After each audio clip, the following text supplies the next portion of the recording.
Hello, in front of me I've got REALME 9 Pro. In this video I'll show you how to enable or disable app drawer. As you can see right now, the app drawer is enabled. In order to disable it, tap and hold on free space on the screen and go to More. Enter home screen mode and select standard mode to disable app drawer or drawer mode to enable it.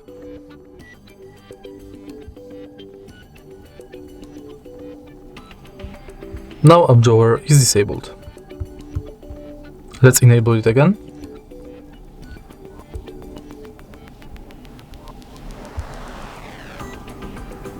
And it's done.